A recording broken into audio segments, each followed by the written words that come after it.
Hello, friends. This is Confessions with Amy. Here we share new confessions every day. They said I was invaluable, just not valuable enough to promote.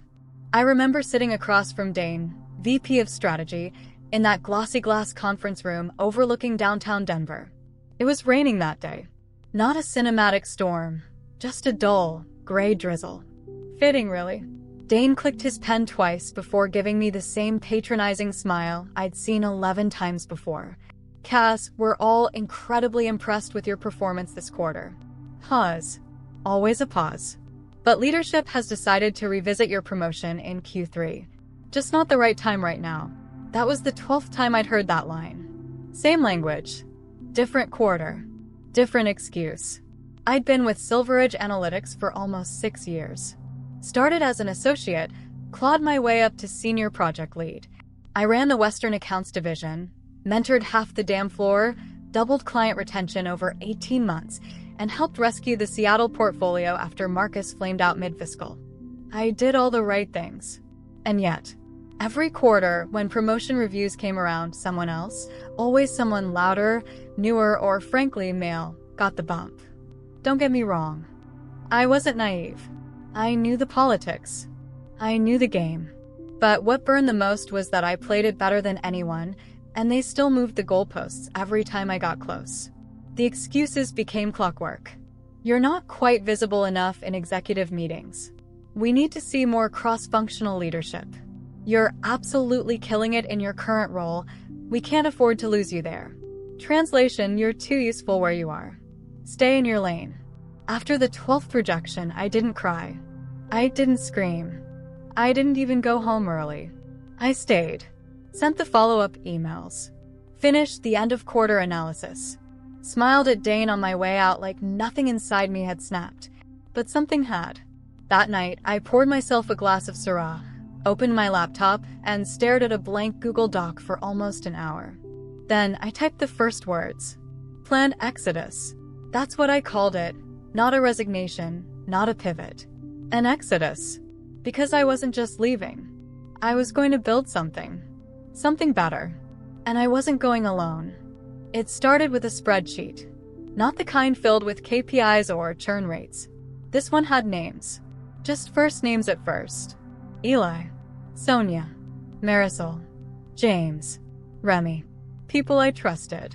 People I'd watched carry entire teams on their backs without ever getting credit for it. People who, like me, had been told maybe next quarter one too many times. I didn't pitch them anything, not yet. I just invited them to coffee. Or drinks. Or, hey, I need your eyes on something weird I'm thinking through. We talked. Not about rebellion. Not about revenge. About value. About being seen.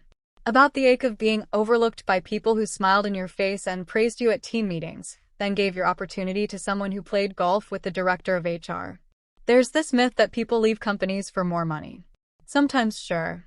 But more often, they leave because they're tired of being treated like background furniture in a room they helped build. I was no revolutionary.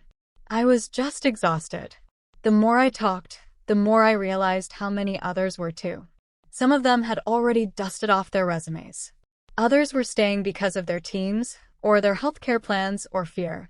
But none of them were happy. None of them felt like they had a real stake in where we were going. So I asked myself, what would it look like if we did it ourselves? No silos. No middle managers sucking the oxygen out of the room. No empty promises at quarterly check-ins. Just smart, driven people building something they believed in, with equity, autonomy, and real F******ing ownership. That's when the real planning began. I bought a domain, knocklabs.io placeholder name, stolen from a half-written poem I'd started back in college. I signed up for a WeWork on 14th and Blake. Small space. One window.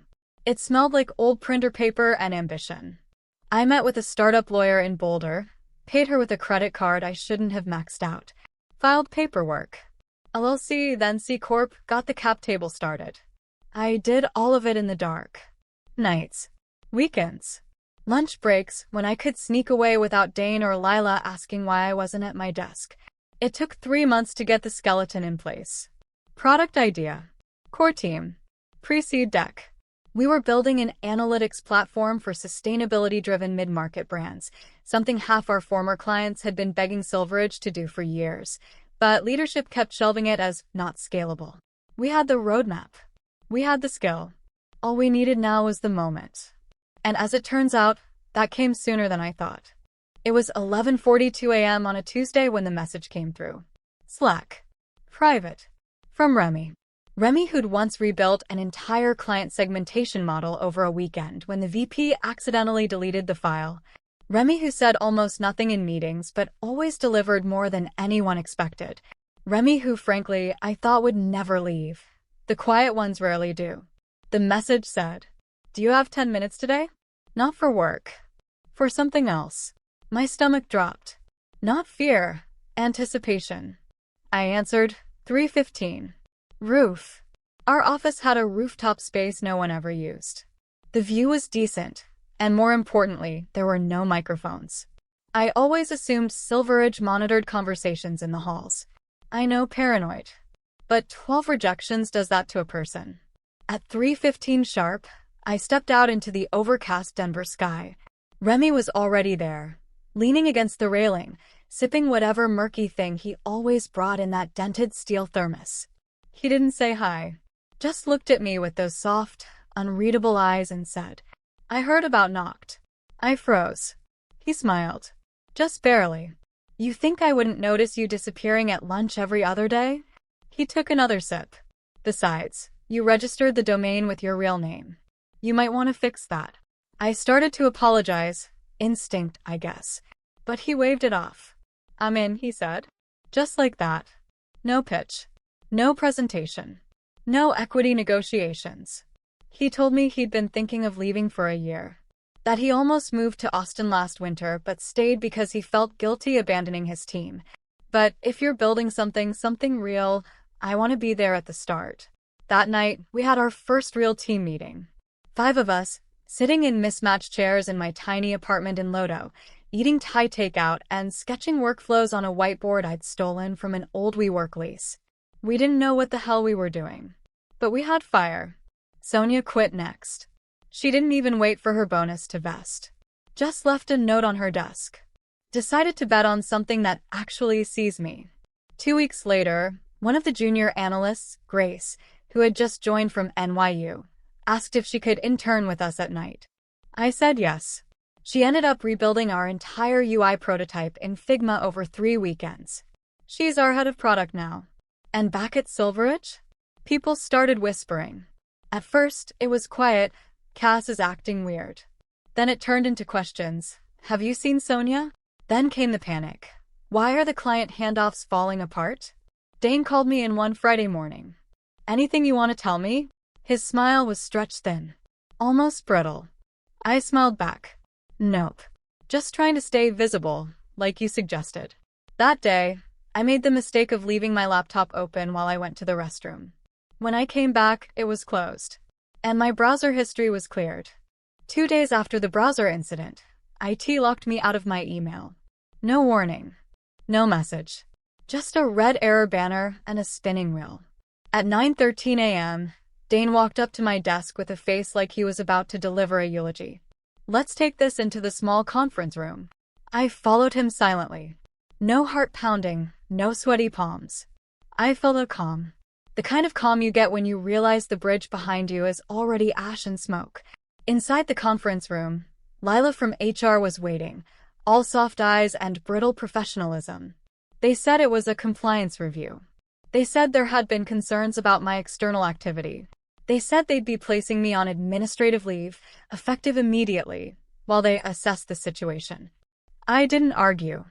I just stood up, took my coat, and said, "Don't worry. I've already been leaving. I'd expected it, maybe not so soon, but eventually. That's why I had cloud backups, offline docs, ghosted emails, and alternate Slack threads. Noct was built under layers of obfuscation. But what I didn't expect was James. He called me that night from a block number. "You need to know," he said, breathless. Silveridge had spun up a full internal investigation, not just on me, but on anyone connected to the people who left. They were pulling chat logs. reconstructing calendar invites, whispering threats about IP violations and client poaching. "They're scared, Cass," he said.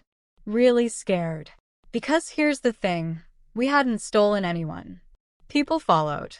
They watched what we were building, how we worked, how we treated each other, how we shared credit and equity, and they chose us. No NDAs were broken. No clients solicited. But the tide was turning. And Silverage? They weren't built to survive tides. That week, we launched Nox Beta with 4 paying clients. One of them was a CPG brand I used to manage at Silverage. They reached out to us. Turns out, they'd been looking for a reason to leave. They just needed to know there was a better option. Revenue was still lean. I was still eating peanut butter for dinner and sleeping 5 hours a night. But we were moving. That scared the hell out of my old company. So they did the one thing they thought might break me. They sent a cease and desist. A thick, sanctimonious letter, full of inflated threats and baseless accusations, wrapped in lawyer speak and printed on thick white stock with a gold embossed logo. Remy read it and laughed. If they had a real case, this would have come from a courtroom, not a copier. Still, I won't lie, it rattled me. Because for the first time, it wasn't just whispers and side-eyes. It was war. And in war, even if you're right, you bleed. The next morning, I called my lawyer, sent her everything, and put on the calmest face I could muster in our Monday all-hands. I looked around at my team, tired, brilliant, and told them the truth.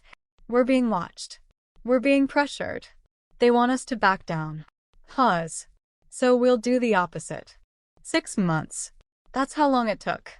6 months from the day I opened that blank document to the moment my phone rang, from a number I hadn't seen since I was escorted out of the building. Silverage HQ. I almost didn't answer. But curiosity is a dangerous thing. "Hi Cass, it's Lila." Her voice was smooth, almost sweet, like nothing had happened. Like they hadn't iced me out, investigated me, threatened me. "Do you have a few minutes to talk?" I said nothing. She rushed in to fill the silence. "We've been hearing a lot about Noct Labs, especially in the last few weeks. A polite way of saying, our clients are calling your company instead of ours. Our people are following you. And now we're scared. Some of your former colleagues have left recently, and it looks like they've joined you. Is that correct?" I smiled. "They didn't join me. They escaped with me." Silence. Then came the pitch. The real reason for the call. "Look, Dane and the board wanted me to reach out. There's openness now. Things are shifting. We've been reevaluating our leadership structure, and we think someone like you." I stopped her. "You're offering me the promotion." She exhaled. "Well, yes. A leadership role. Potentially VP level. You'd have autonomy, a budget, your own team. A real seat at the table." I let that sit. A year ago, those words would have made my heart race. Now, they sounded like scraps from a table I'd already burned. So I told her, "You had 12 chances. You chose me every time. To carry, to clean up, to hold it all together. But never to lead. Now I lead." She tried to salvage it. Threw in numbers. Equity. Legacy. Even the door is always open. But I had already walked through a better one. That afternoon, we closed our 6th client. Our office, the real one, not my apartment, had windows on every side. Remy brought cupcakes. Grace played Lizzo too loud. James cried when we hit our first $500,000 ARR. No one judged him. I looked around at these people, the ones who said yes before it was safe, before it was smart, and I felt something I never felt at Silverage. Peace. Not comfort. Not ease. Peace. The kind that comes when you stop waiting to be picked and start building the table yourself. They told me, maybe next quarter. But I was never meant to wait for the next quarter. I was meant to build the next company. And I did.